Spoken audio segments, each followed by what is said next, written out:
Hello! We're going to talk about how not to offend Chinese people when you're in China. I want to just talk about your personal experiences with expats in China or when you've been abroad. So what's the funniest experience that you've had or the funniest question that somebody has asked you? I think for me it's like people ask, everyone in China eat dogs? So they thought like everyone in China eat dogs. You can even find the dogs on the menu in every restaurant, like a pork, a chicken, or beef, and then dog. But honestly, it's not true. Oh, so you can't find dog in China very easily? Well, I won't say no one, but maybe in down south, so some areas, the people could eat dog. Well, it's totally depends on the person or people. Okay. Yeah, it's so not everyone like that. Yeah. Okay. I agree with Alma. It just certain areas, eating dogs. I went to Guangxi province before, and it's like an old tradition to eat dogs there, but the dogs are not pet dogs. So they've been bred for food. Right. And also some of the minorities, like minority groups in China, they have their tradition to eat dogs, not just for, they like to eat dogs or cats or something like that, like weird stuff, but they have the tradition. Okay. Right. So they're holding on to their history, I guess. That's right. Okay. Anything else? Where can you find a girl? Is this a common question that you get asked? Pretty much. And how do you answer? I wish I could know that too. So I've got a list of different things that I found on the internet about what not to do or what you can do in China. And I want to check if these are true or not. So you've got two cards. One of them is orange, one of them is green. If I say something that is true, I want you to hold up your green card. And that's like, yes. And if it's not true, then hold up your orange card, all right? And then we can talk a little bit more about why something is the way it is in China. Okay? Yeah.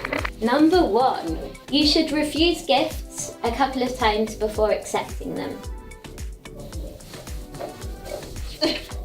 Oh, controversial. First of all, why would you want to reject people's gift a couple of times before you accept it? Just say no, oh yes. That's what you try to ask? Yeah. That's not type of like reject. It's just say like you don't bother to do this. It's showing a manner like Modest. yeah, modest. Like you don't want to be like look greedy or something like that. And even for my home, like excuse me, whenever like for example, it's gonna be Spring Festival very soon. So whenever I go back home, there will be relatives or friends and family come to my home, or we visit other people's home, and we usually bring gifts, right? So all the time they will be like, whenever we receive the gifts, my mom will always say like, "No, you don't have to bother to do this. You don't need to take it. Like you don't have to do this." But actually, this is just showing like you don't have to, like either showing a consideration for the people who are giving you the presents or gifts, like you don't have to do this, and or it's also showing a moderate. We're not greedy for it. We don't really want to have to be greedy. Yeah, grab it and take it, something like that. So that's a tradition for us. Okay, do you think it's like a tradition for the older generation, and it's sort of gone away in the younger generation? I do think so, based on the controversial going here. Yeah, and even I was referring to myself. I was thinking about myself, like when I have I celebrate birthdays or all that, and my friends give me gifts. I was like, yeah, thank you, and I take it. So I don't take it away. I don't need it. I guess it's a similar thing in sort of the West, where people are saying, I don't want anything for my birthday, but they're expecting a gift. They're just trying to be modest. Yeah. Okay, let's go on to the next one. Whenever there's a toast, people in China will say ganbei. People have to drink all of the liquid in the cup, or is it offensive if they don't? Oh, okay. So ganbei, the literal translation is dry cup. Or like a bottom up. Or bottom up, okay. Yeah. But it depends what kind of alcohol you were drinking. If you're drinking beer, well, most likely you will bottom up. But if you're drinking baijiu or whiskey, that's too strong. Yeah. Maybe it also depends on the container, like the size of the container. Yeah. Like because they are like, especially for baijiu or whiskeys, like they have different, big cups and smaller cups. Like if you were doing a toast, for example, on a wedding or something, we usually hold the plate with little like small cups for baijiu. And when you say ganbei, like that's the time you have to bottom up, but it's with very small containers. So. But it's not forcement. Like it don't have to. You don't have to bottom up if you cannot drink baijiu or any of those alcohols. It's just the effort of trying to Yeah. Yes. appreciate it. Is there any differences if you're drinking with your manager or your boss compared to your friends? I mean, if they're bottom up, you have to maybe show your respect. You have to do the same. But it's not must. If you don't do, no one will say something, but still feel like. The manager should toast first. After that, then everybody else can drink. It's more like Start with. you're showing the respect to the people who you drink toast with. Like most of the time, if you drink with the people who are older than you most likely will bottom up first. Then have another toast with the older people, but that's a different case. But for most of the time, it's just show your respect to the people. So if it's a good idea if you're in a restaurant or if you're at a party and someone says ganbei, you try, but you don't have to drink it all. Yeah. That's right. No. But if it's beer, because the alcohol content is so low, it's just like drinking water. In some cases, it's okay to take it all. Yeah. Okay, great. Thank you for clearing that up. I've had many drunken nights. The next one is, you should never leave your chopsticks upright, especially when you're putting them in rice. Yes. Oh, Yeah, that's right. Okay, so let's talk more about that. We have a tomb sweeping festival in China, April, sometimes around April 1st or last day of March. I can't remember, but sometime around there. But if you put your chopstick up on rice, that means you symbolize tomb. Like Okay. it's more like traditional reflection. Serve the dead. Yeah. So we don't do that. Especially like family dinner or something that's so rude to everybody else. So we don't really do that. Okay. That's even for the kids. They don't know the rules when they put the chopstick there, and then all the parents. I'm sure all the parents will tell them no. Of course no. Just because of the association with death and it symbolising Yes. the respect that you show to those that have died. Yeah. Okay. And it means no luck. Okay. Yeah. Okay, so very bad. Yeah. If you're at a restaurant or you're eating with some expats and they do something like that, would you explain it to them or would you feel offended by that? I mean, because they don't know much about China, we won't feel offensive or offended. So, but we will just explain why so you can do that in China. Okay, but I mean overall it's a big no. Yeah. Yeah. We'll let To them avoid. know first. Yeah. Yeah. We'll let them know. You should take your shoes off when entering someone's house. Okay. So normally people think, oh, you go into a Chinese home, you have to take your shoes off and put slippers on, but this isn't the case. No. Most of the time, you have to concentrate because if you went to somebody's house, if they're fully clean, like they have, I would say 90% of the time you don't have to. Okay. 90%. But I think it's better you ask. Yeah. Do I have to do that, or do I need to do it? Right? Okay. Yeah. Yeah. They'll let you know, like if they felt like you Yeah, needed it, they'll say, If they don't have a please. sleeper Yeah. for you, Yeah. Which is also very similar in the West. If you go to someone's house, you ask, oh, shall I take my shoes off? yeah, it's the same. Yeah. It's Okay. the same. Awesome. We're so alike. The next one maybe is a little bit funny. You should never give your friend a green hat. Oh, okay. Who would like to explain this? I would doubt that you can find a green hat in China. It's hard to find a green hat. Yeah. I never seen any green hats in any stores or shops. To be honest, the I only actually saw it, Oh, really? but it's not in China. It's in Japan. Oh, the only China. the only time I see people wearing green hat or carrying green clothes or green pants or green scarf Oh, is there's a- time around Christmas. That's I the think only. there's a festival, airline festival. There are people dress up like Oh, green. St. St. Patrick's Patrick's Day. Yeah, yeah. St. Patrick. Okay. So St. Patrick's Day in China is the only exception to wearing a People green don't hat. celebrate We don't that in celebrate China. St. Patrick's Day. No, we don't celebrate. Yeah. You We don't should, want it's the a great green hats. festival.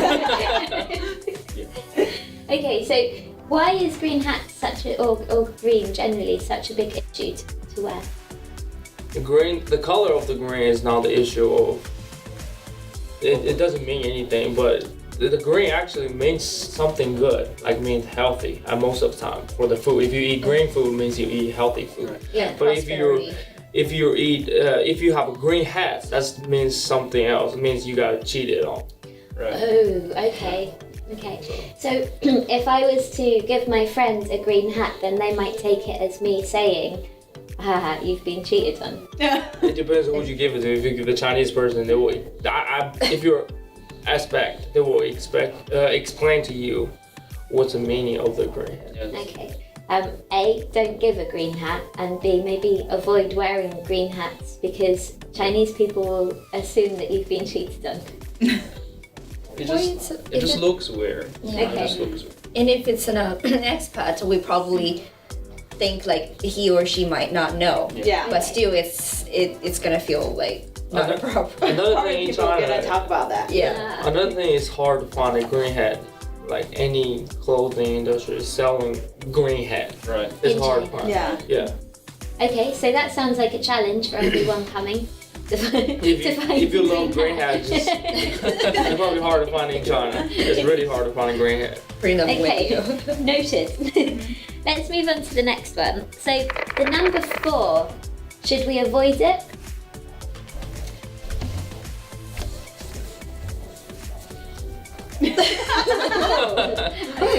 The rebel. Okay, I'm the weird Chinese. We're probably a little bit traditional. Yeah. Okay, so let's talk about the number 4. Okay, probably I can't. Maybe because I came from a small town, so we're like more traditional and all like that. But for the Chinese sound, like is like similar to the death. Okay. So it's the sound is very similar. So we take it as a bad luck, so, or related to death. So whenever there's, especially when you go to a hotel, they don't have 4th floor, or they have 4th floor, but they don't say like for 4th floor. Just like 13, maybe in Western countries, in some of the hotels, they don't have a room 13 or something like that. Similar here. And even for the room numbers, I'm renting a room, they have four rooms. They have 3 rooms, but they actually have like 4 room numbers because there's no 4 or something there. So they will use another to represent, to replace that. So Okay. that's why we should try to avoid 4. Okay, The number so 4. sort of a superstition. Yeah, so we don't want to get into the bad luck. Okay. And Pablo, your phone number's got a lot of 4s in. Yeah. Let's talk about that. When I came back from States and I was trying to register my phone card in China Mobile, and they were telling me if you choose a number with 4 in it, it might lower your plan. So I actually have I have a plan worth than 188 kwai a month. Instead I have a 4, so I just only pay 68 for a month. I did the same. I think 6 and 8 are the lucky numbers most people wanted. So, but 4 it's something most people don't. Yeah. So it's cheaper. So, If you have a lot of 6 or 8, it means Yeah. you're probably really wealthy, rich. Because you can afford them all. The plan is Can be unexpected, crazy expensive. Okay, so a little tip for people coming over if they're on a budget. Get a number with lots of 4. 4s and their plan is going to be cheaper. I have a 444 in my phone number. Oh. But my last number is 4, so I personally speaking, I don't like believe everything like that because I think it's a superstitious. So I don't believe that. I was like, it doesn't matter. Nothing bad has happened. Yeah. Okay, but it helps to sort of understand if people are checking into a hotel and they can't find the 4th Yeah. floor. Yeah. It's because of that. Yeah, that's true. Okay.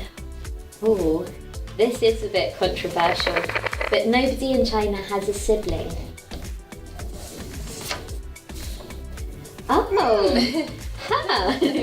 Okay, so it's very well documented that China has something called, or had something called the one-child policy.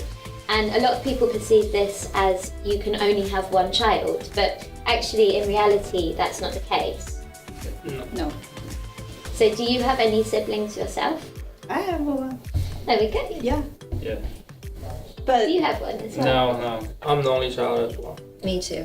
well, yeah. So honestly, my parents, in that generation, they should have only one child. If you have a second one, you have to pay more for the second kid. So honestly speaking, I think my parents have to pay more for my brother, my younger brother. Was he worth it? Well, no, I don't think so. But actually, if you go back a few generations, you've got families that had maybe 6 or 7 siblings. Yep. So you'll find that maybe a lot of the Chinese families are very big. And is the one-child policy still happening in China? It starts from 80s, and it just, I think, we canceled the policy, right? Yeah. Was the policy Yeah, with- stopped? Right now, I think it's 2-child policy. Yeah. So you can have They encourage you to have a second child. Yeah.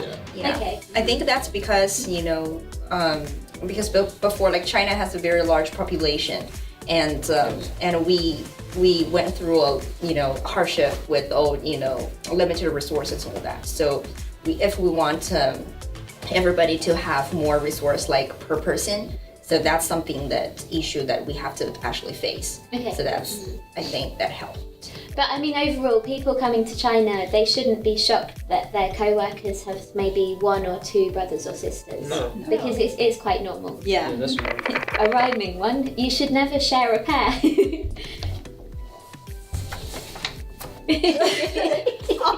Yeah, okay. All right. I mean, okay, I changed my Can I do that? I mean, it's like the sayings that we have that in mind that you don't ever share a pair, because again, it comes with like the 4th floor, number 4, something like that, with the pronunciation.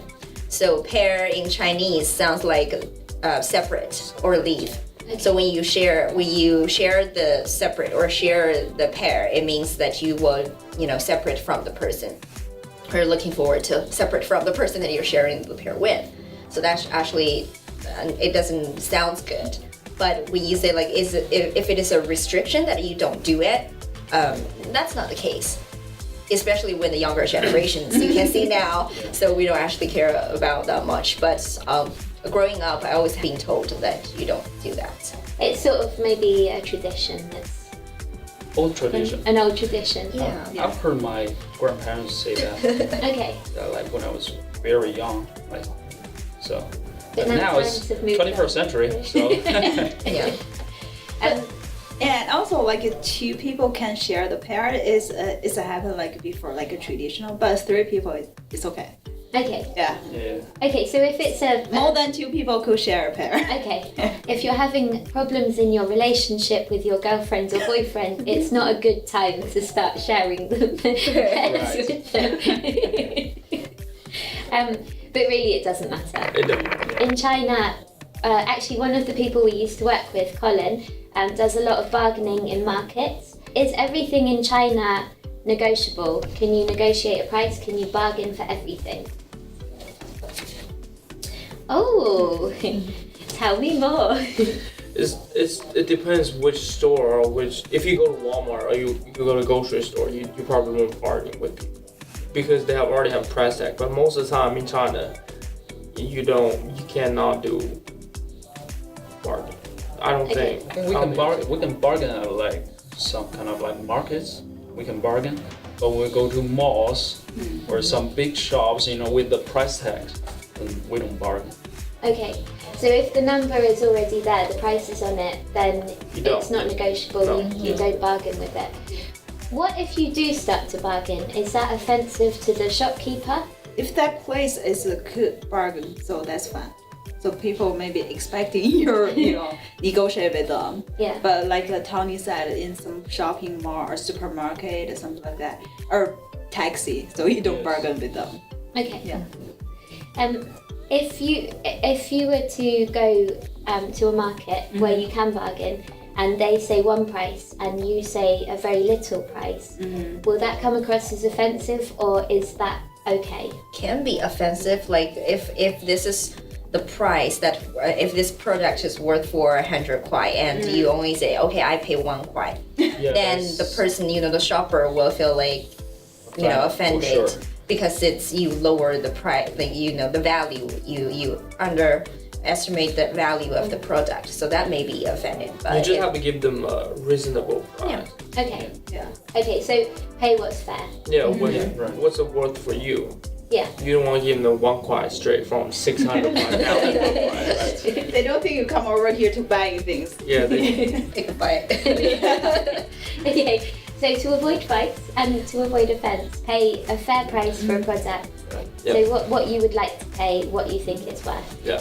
It Okay. also depends on the place and the people. When I go to some market and could negotiable, so first I have to see if the person looks nicer, so it looks easier to talk with. Yeah. Yeah. If you've got an easy bargain. on Yeah, I mean sometimes you can tell from their face if they're not. I probably don't bother to go in there. Chinese people will eat anything from dogs to scorpions.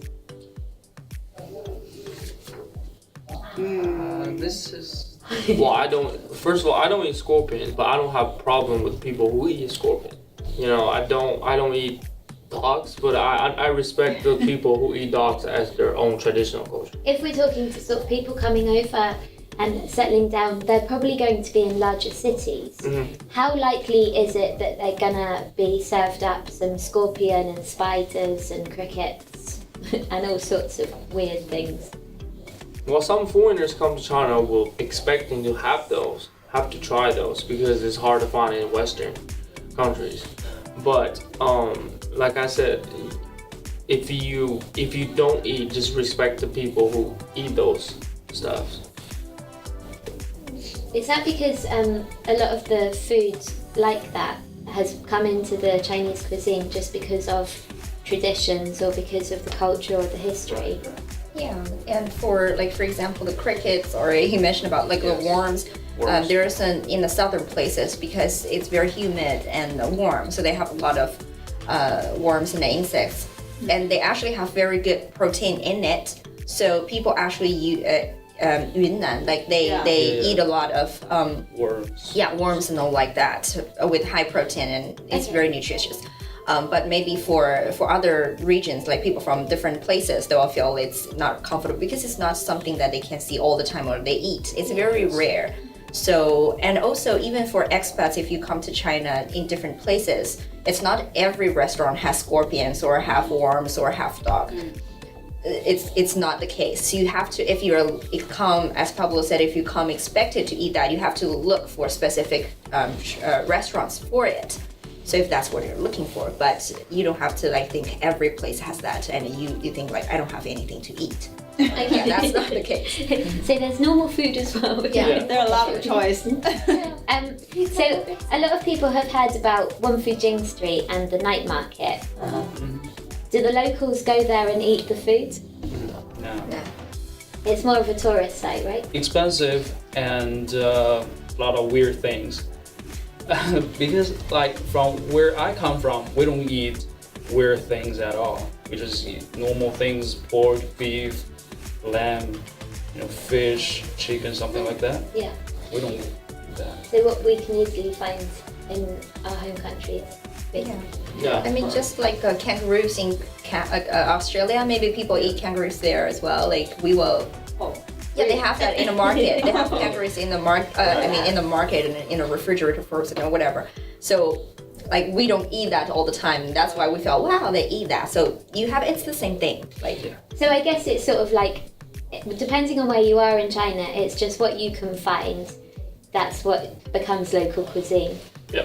Make the best of what you have. Yeah. So what we're going to do now is, if you could share one bit of information with somebody that's new to China or that's thinking about coming to China that will help them to integrate and not cause any offense to people or not offend people, what would it be? So I would say just to be friendly and honest. When you go to abroad or any place in the world, it's just a people versus people's type of communication. So if you respect that relationship just regarding, thinking about yourself or truly communicated with another person, regardless his or her cultural background or, culture or anything like that, then that should be fine. You wouldn't offend any people if they see that you are honest and true and friendly. Okay. I'd say to speak very loud in a restaurant or something like that. That will offend some people.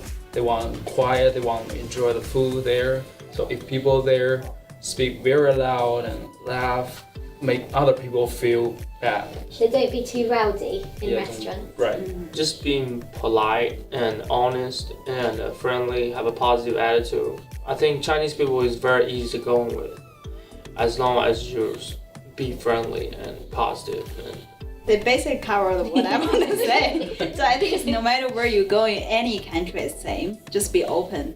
Also try to adapt the culture, the local culture. Because every country, or even in China, every province is different.